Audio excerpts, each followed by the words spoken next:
ओम नमः शिवाय। जय भोलेनाथ। भगवान शिव भोलेनाथ है। भक्त की भक्ति से प्रसन्न होने में उन्हें समय नहीं लगता। अपनों को तो सभी अपना बना लेते हैं, परंतु भोलेनाथ तो परायों पर भी कृपा करने में तनिक भी समय नहीं लगाते। वैसे भगवान है अथवा नहीं, ये चर्चा का विषय रहा है। हम में से किसी ने भगवान को देखा नहीं, परंतु हमारी आस्था, हमारा विश्वास है कि भगवान है, हमारे आसपास ही है। लेकिन कुछ लोग इसे सच नहीं मानते। हरदोई, उत्तर प्रदेश के मुख्य चिकित्सा अधिकारी सीएमओ डॉक्टर ओंकार नाथ श्रीवास्तव भगवान की किसी भी सत्ता को स्वीकार नहीं करते। तो चलिए उन्हीं के घर चलते हैं आज, जहां उनकी धर्म पत्नी माधुरी अभी अभी स्नान करके बाहर निकली है।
भोलेनाथ, डॉक्टर साहब के कारण मैं आपकी विधि विधान से पूजा नहीं कर पाती।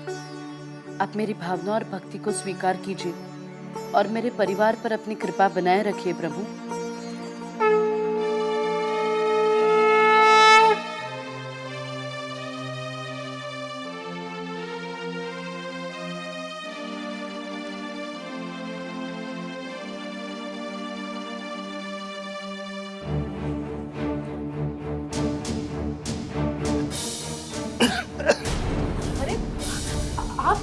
आप तो बाहर बैठे थे ना? बैठा था, मरा नहीं था। तुम्हारा ये पाखंड देखकर अंदर आ गया। अरे ये आप क्या कर रहे हैं? इस तरह पूजा का दीपक बुझाना बहुत बड़ा अपशकुन होता है डॉक्टर साहब। अपशकुन तो हो गया माधुरी। अब देखते हैं कि हमारे जीवन पर कौन सा पहाड़ टूट पड़ता है। प्लीज प्लीज आप शांत हो जाइए डॉक्टर साहब, प्लीज। मैं आपके सामने हाथ जोड़ती हूँ। आपने जो भी कुछ किया है ना, इसलिए भोलेनाथ से क्षमा मांगिए। मेरे भोलेनाथ बहुत दयालु है, वो आपको जरूर क्षमा करेंगे। और वैसे भी आज शिवरात्रि है, आज तो बाबा सब पर कृपा करते हैं। अरे नहीं चाहिए तुम्हारे बाबा की कृपा। कृपा तो मैं करता हूं रोज, कितने मरीजों पे। कितनी बार समझाया है कि ये पूजा पाठ सब अंधविश्वास है, ठकोसला है। मैं रोजाना सैकड़ों मरीजों का इलाज करता हूं, उनको मौत के मुंह से बाहर खींच के लाता हूं। उनका इलाज तुम्हारा भगवान नहीं करते, मैं करता हूं। मैं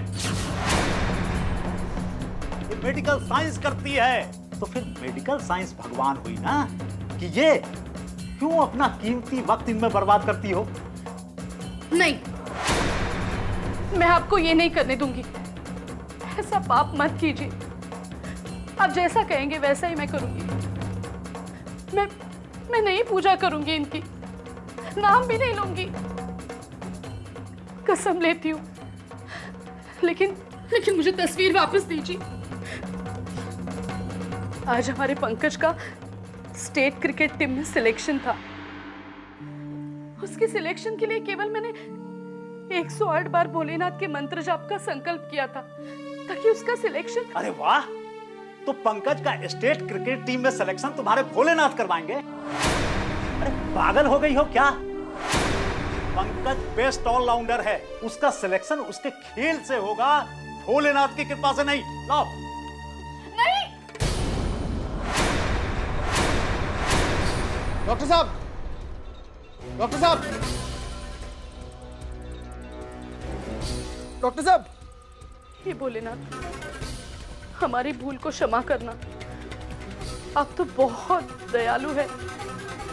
हम पर रोष मत करना भगवान। मेरे परिवार पर अपनी कृपा बनाए रखना। क्या हुआ पंकज को? पंकज, क्या हुआ बेटे?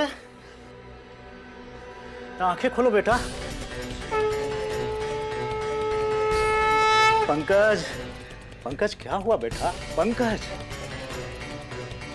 पंकज आंखें खोलो पंकज। पंकज, पंकज क्या हुआ बेटा?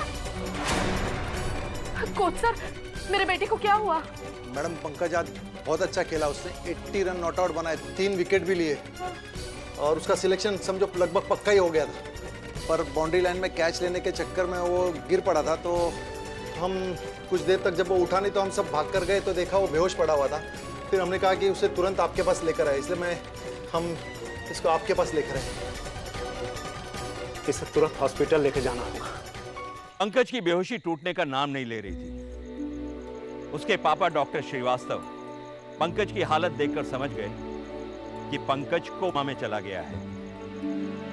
पंकज को पिहानी के सरकारी अस्पताल में लाने के बाद उसके ब्लड टेस्ट से लेकर सीटी स्कैन तक सारे टेस्ट करवाए और उस रात पंकज की रिपोर्ट्स लेकर डॉक्टर प्रीति जब डॉक्टर श्रीवास्तव के पास आई तो ठीक है, आप परसों आ जाइए और अपनी रिपोर्ट्स भी ले आइएगा, ठीक है?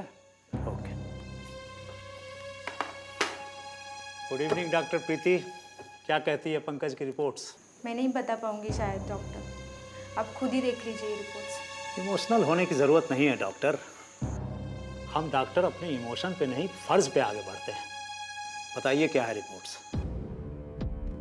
Doctor, Pankaj had a cystic neuroma about 10 mm in size. क्या? Brain tumour? नहीं, यह नहीं हो सकता। अरे पंकज को कैंसर नहीं हो सकता। डॉक्टर, जरूर आप लोगों से कोई रिपोर्ट में गलती हुई होगी। मुझे भी यही लगा था, इसीलिए मैंने पंकज के 2 बार सिटी स्कैन करवाए। फिर भी रिपोर्ट वही है डॉक्टर, ये रहे उसके दोनों रिपोर्ट्स।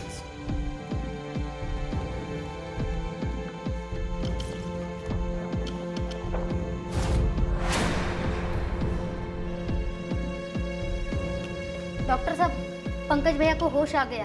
अच्छा, होश आ गया? डॉक्टर प्रीति, पंकज की इस रिपोर्ट्स के बारे में किसी को पता नहीं चलना चाहिए। Is it clear? अब कैसे महसूस हो रहा है बेटा? पापा का है मम्मी?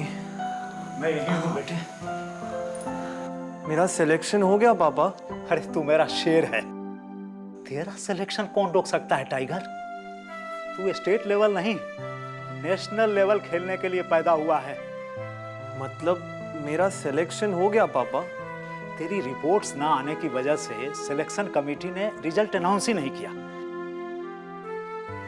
अच्छा ये बता बेटा, तुझे हुआ क्या था? पापा, मैं कैच लेने भाग रहा था, गेंद एकदम सन के सामने आ गई।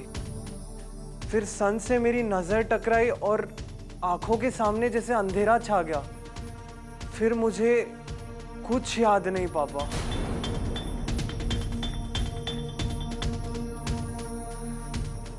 कमजोरी से ऐसा हुआ होगा बेटा। सब ठीक हो जाएगा टाइगर, सब ठीक हो जाएगा। आप सच नहीं कह रहे हो पापा?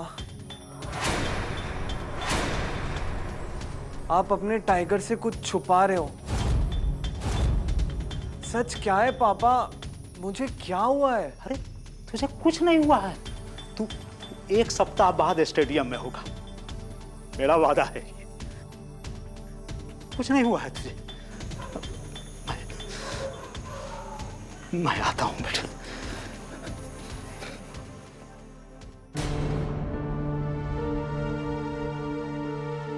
कुछ नहीं होगा बेटा, पापा सच कह रहे हैं। तुम जल्दी से ठीक हो जाओगी।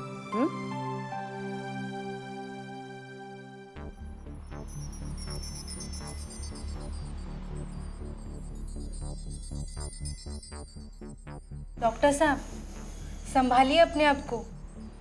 पंकज की ये लास्ट स्टेज है। हमें इमीडिएट उसके ऑपरेशन की तैयारी करनी होगी।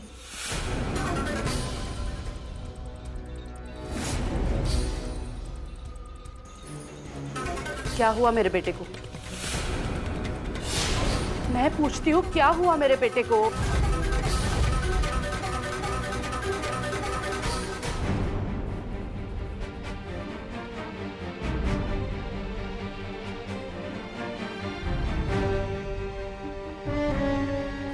भोलेनाथ, अपने आप को भोलेनाथ कहते हो ना तुम?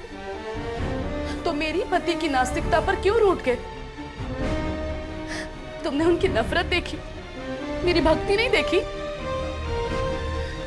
जैसे 32 दांतों के बीच में एक कोमल जिभा होती है, बिल्कुल उसी 32 पैरों में रहकर मैं हर रोज तुम्हारी पूजा अर्चना करती रही। क्यों किया मैंने ये सब? बोलो ना, चुप क्यों हो? अब जवाब दो। उनके दंड का अपराध तो तुमने दे दिया, लेकिन मेरी भक्ति का प्रसाद देना क्यों भूल गए तुम भोलेनाथ? नहीं, ऐसे नहीं होगा। तुम्हें कृपा करनी होगी। तुम्हें मेरे पंकज को स्वस्थ करना होगा। मुझे मेरा पंकज वैसा ही वापस चाहिए, वैसा ही चाहिए।